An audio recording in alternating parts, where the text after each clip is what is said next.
Hey, it's Ryan, the dog philosopher. I'm here with my American Bulldog Chickpea, and I'm here today to talk about collar fitting. So collar fitting is one of those things that it's probably the number one misconception and mistake that I see dog owners making is ill-fitted collars, okay? So especially if you're using a training collar, it has to be fitted properly and it has to be in the right spot on the dog or it's not going to be effective, okay? So Chickpea's naked because we're going to show you today how to fit all kinds of collars, and she's a great demo dog for this, okay? She's white, short-coated, so it's a lot easier for you guys to see how that's going to look. All right, so collar number one is just the standard flat collar, okay? This is just a regular plain old collar, no corrective action. All right, so the fit on the dog, yes, I know, Chickpea. Okay, must be up here. Sit. Good. Okay, so hopefully everybody can see how high up this is, all right?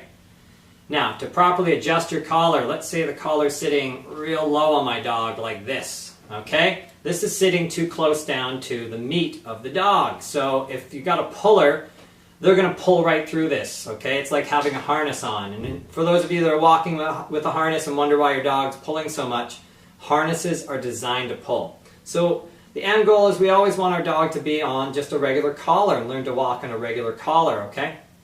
So if it's down here, this is what you need to do to your dog. You need to grab the coat with one hand. You need to grab the collar with the other. Pull up. But as you can see, that only adjusts the collar this way. You've got to do it on all points around the dog's neck. So you're going to come around to this side, pull the collar up. You're going to reach underneath the dog, pull the collar up, and then on this side. Okay.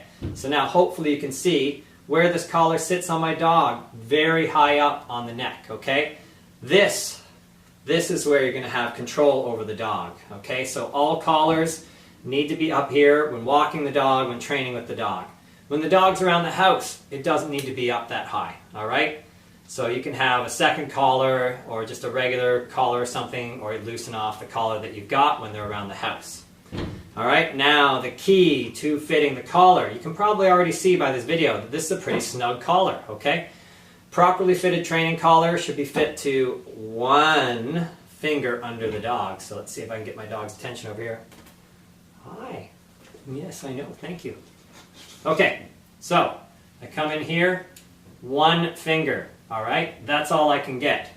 All right, if I could get my whole hand under here, it would be too loose, okay? Now, if the collar never moves down ever during training, you go out for a 30-minute training walk and the collar's still up here, that probably means your collar is too snug, all right?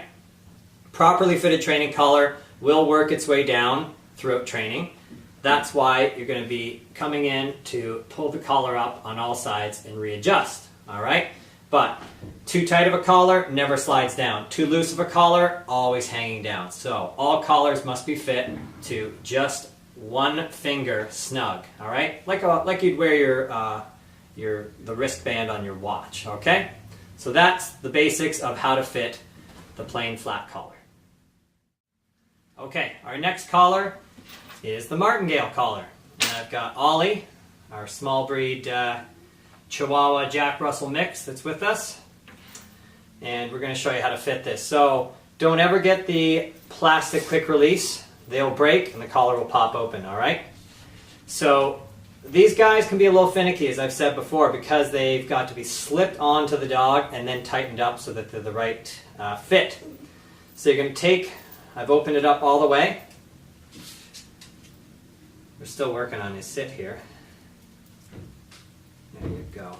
Okay, once it's on, you're going to use the plastic slider and snug it up on the dog. Perfect fit. There you go, my little friend. Nice job. Okay, so now that the collar with the chain with no leash attached, okay, should be one finger under snug. All right, so I can just get one finger under the collar. That's where we want to be. Good boy. All right, that's the proper way to fit a Martingale. Okay, we're back with Chickpea to show you how to fit the Starmark Collar. And just as a side note, you can see my dog loves this collar. This has been her collar for a long time. She's now currently on the flat buckle collar that we started with. That should be the end goal with any training collar, is to get back to a flat buckle collar once they're trained. But when done properly, okay, this is a prong style Starmark collar. The dog should have no adverse reaction to any collar that you pull out. If you've socialized the dog properly to the collar, they should love it. All right, that's enough. We got to get down to business here. Okay, so Starmark collar, proper fit. Again, we're going to go up nice and high on the dog's neck. Okay? All right, chickpea. So, you guys can see where it sits on my dog. Nice and high up on the neck.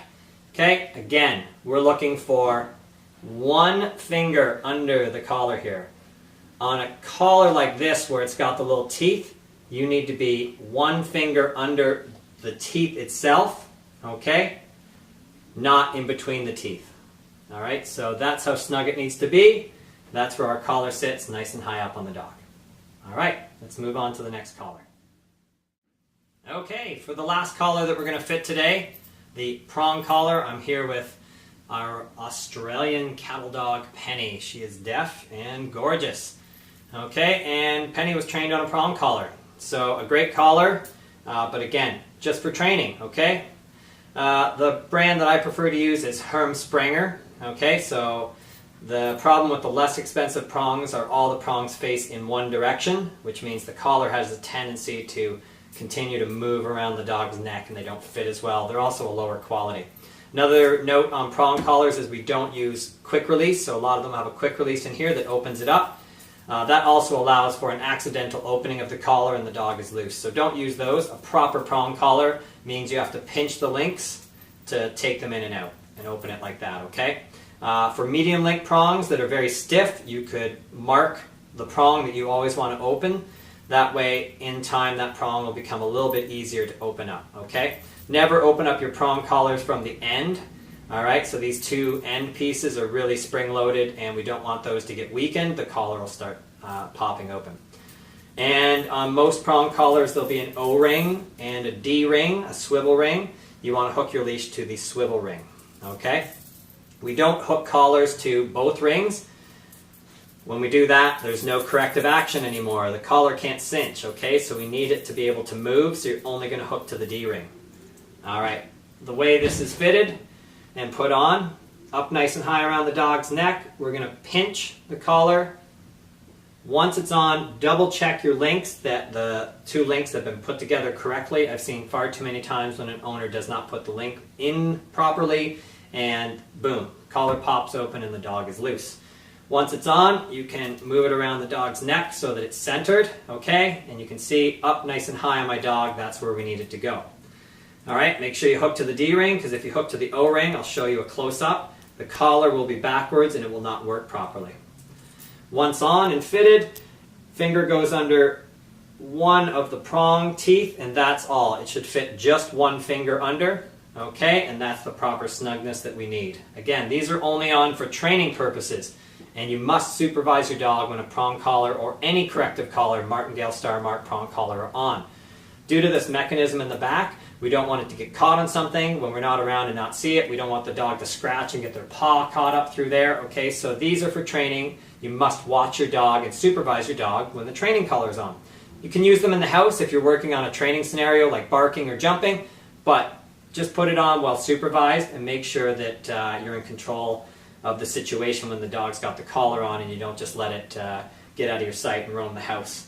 As well, never tie your dog out on any corrective collar, Martingale, Starmark, or Prohm. That's not the proper use for them. All right, when used properly, they are the safest collar. They're very humane and they're very effective for dog training.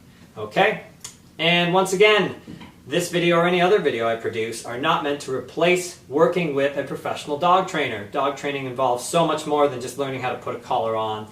So please contact a dog trainer in your local area. Or if you have any further questions, you can always reach out to me. You can catch me through my Facebook page at Dog Philosopher. You can get me on Instagram. Or you can always go to my website, dogphilosopher.com, and reach me there. Or even comment through the YouTube video. Look forward to chatting with you and helping you build a balanced dog.